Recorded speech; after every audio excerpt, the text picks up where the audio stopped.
coming up. But we want whoever's holding her to know that we will not rest. We will not stop looking. We will continue looking for her, and we will continue hunting you. And we will not forget Felicia. For Volt Studios, I'm Reed Redmond. And I'm Will Johnson. You're listening to The Daily Crime.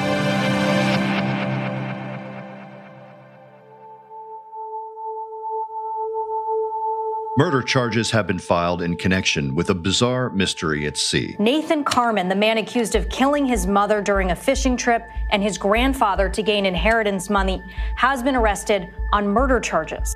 And in Houston, the family of Felicia Johnson is continuing to search for her 4 weeks after the 24-year-old was last seen. Felicia Johnson was last seen applying for a job at a Northwest Houston adult entertainment club and hasn't been seen or heard from since. 28-year-old Nathan Carman was arrested this week in Vermont and charged with murder in connection with the deaths of his mother and grandfather. But Will, this is not the first time Carman has been in the news. Back in 2016, he was rescued at sea just south of Martha's Vineyard. Let's start there. Tell us about what happened. It was September of 2016. Nathan Carman had recently purchased a fishing boat, a 31-foot fishing boat named the Chicken Pox, and he went on a fishing trip. It was September 17th of 2016.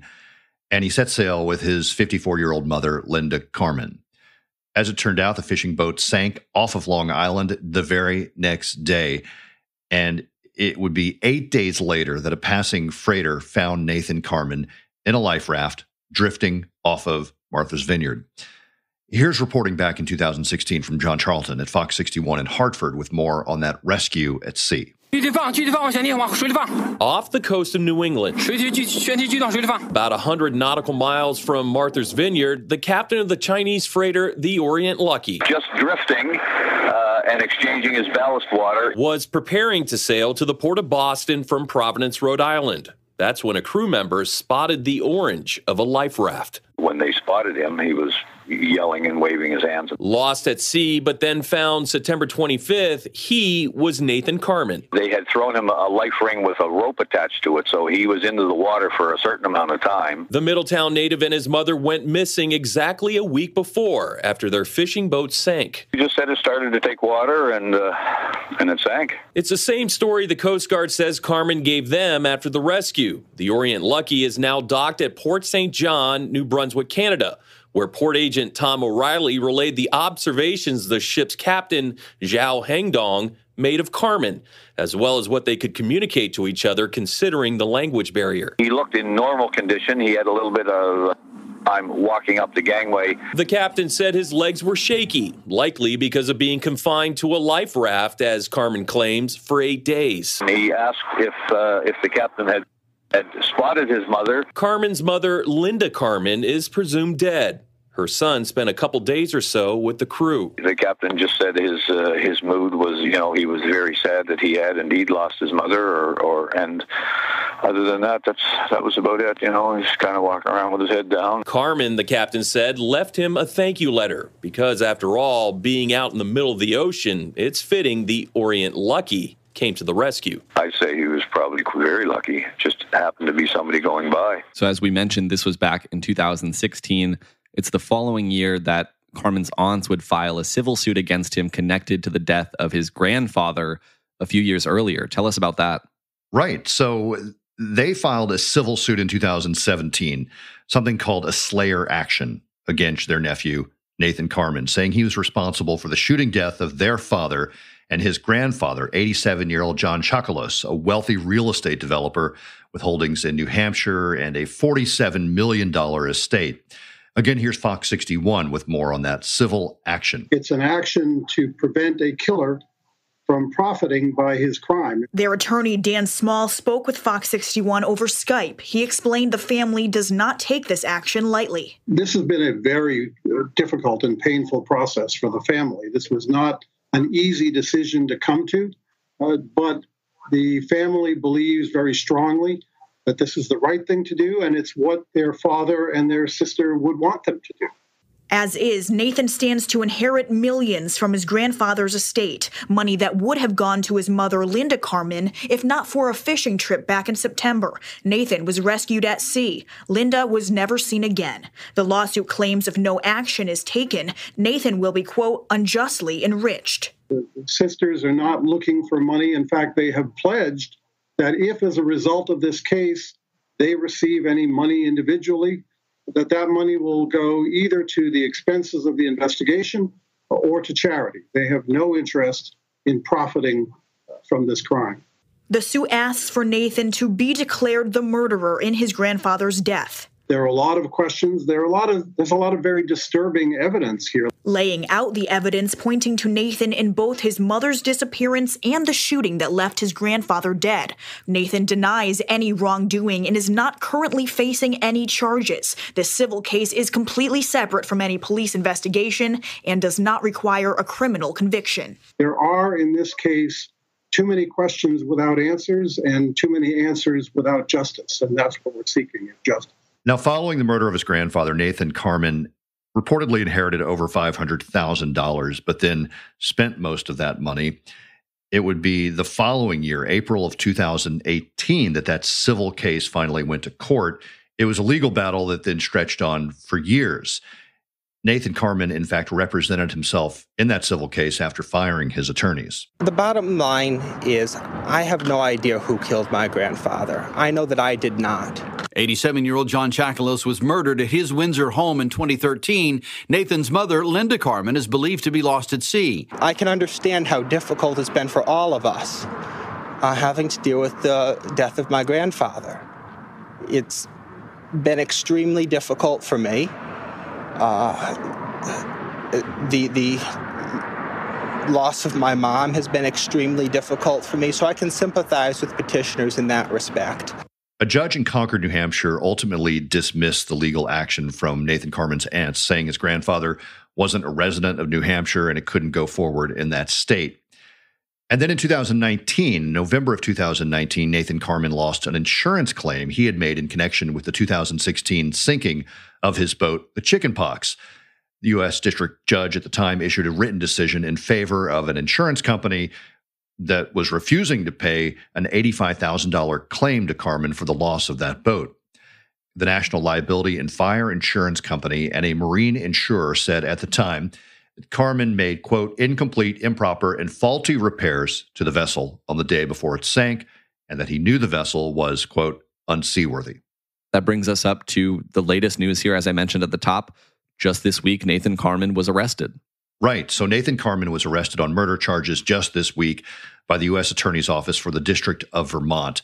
Here's Sarah Sanchez from Fox 61 in Hartford with more details from the DOJ about the 8-count indictment in this case. And according to the DOJ, Carman killed his mother and then purposely sunk the boat.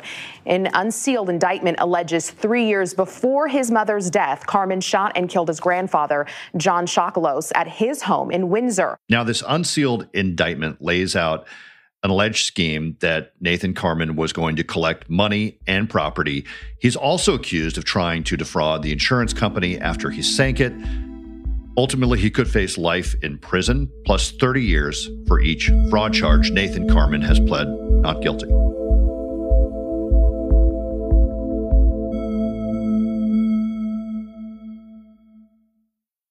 Today marks 4 weeks since 24-year-old Felicia Johnson went missing.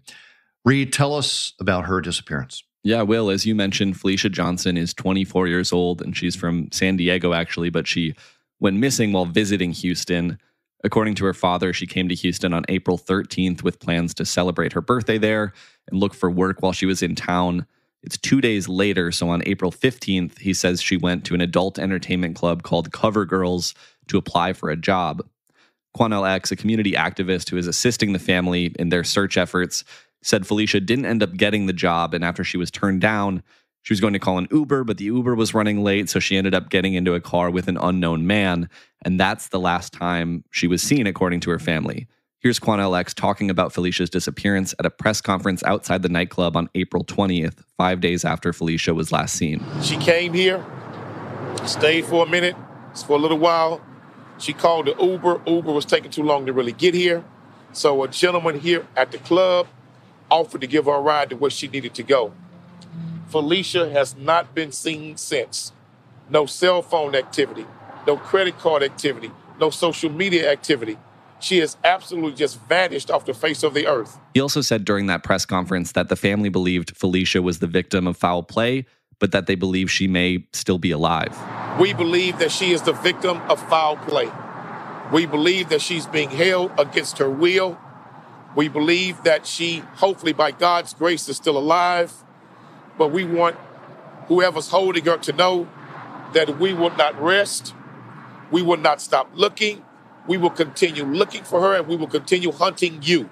No matter what takes place, we will continue hunting you, and we will not forget Felicia. Also at this press conference, we heard from Felicia's father, who by then had flown in from California to help with the search efforts. Felicia,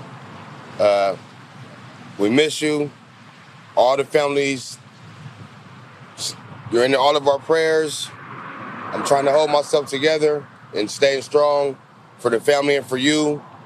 And I won't rest for a day in my life until I have you back. It's a tragedy that you've been caught up in this net of whatever they got going on out here. But we working very, very hard to get you back. And I love you. Everybody in the family love you. And I just wanted to let you know, just stay strong and we're coming for you. Reed, is there anything else we learned at that press conference about any potential evidence in the case that could point to Felicia's whereabouts? Yeah, so we learned a lot more about the family's efforts. They'd hired a private investigator. They were putting together some of their own search efforts in the area. And at this press conference, Quanell X reveals that they found Felicia's phone. The family was able to get the last ping of the location of where she was with the cell phone. That cell phone was found discarded on the side of the road at Bear Creek Park. On the side of the road right there at Bear Creek Park. And the phone was covered in blood. They say they found it on the side of the road near Bear Creek Park, which, looking at a map, is about a 15-minute drive from the nightclub Felicia was applying for a job at. And even more concerning, they said the phone was covered in blood.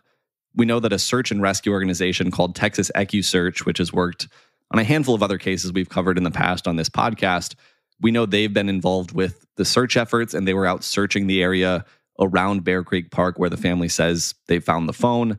They reportedly spent 3 days searching that area but didn't find anything.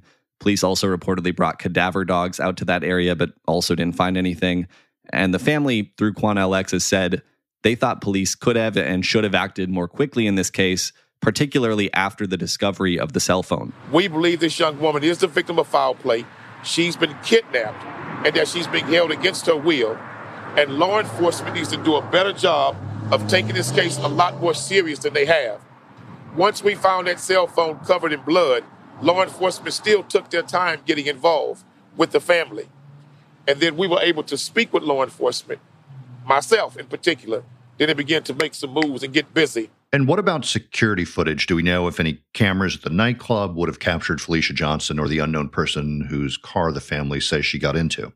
So, Will, that is a huge question in all of this. And security camera footage is something else Felicia's father and Quanell X brought up at that press conference. We understand that there's cameras on the inside also as well as the outside. And so they have footage of who this gentleman was and what car he was driving. I spoke with their lawyer yesterday. He said he would do all he can to help law enforcement with his video footage. We know law enforcement finally came to the nightclub yesterday to retrieve this footage, just yesterday. An attorney for the nightclub says they turned over any pertinent surveillance video to the police, and he told KHOU that the club was unable to confirm from watching that video if Felicia Johnson was in fact at the club before she went missing. Well, for dancers, and she was apparently looking for a dancer position, many prospective dancers will walk in and say, I'm looking for a job, are you hiring?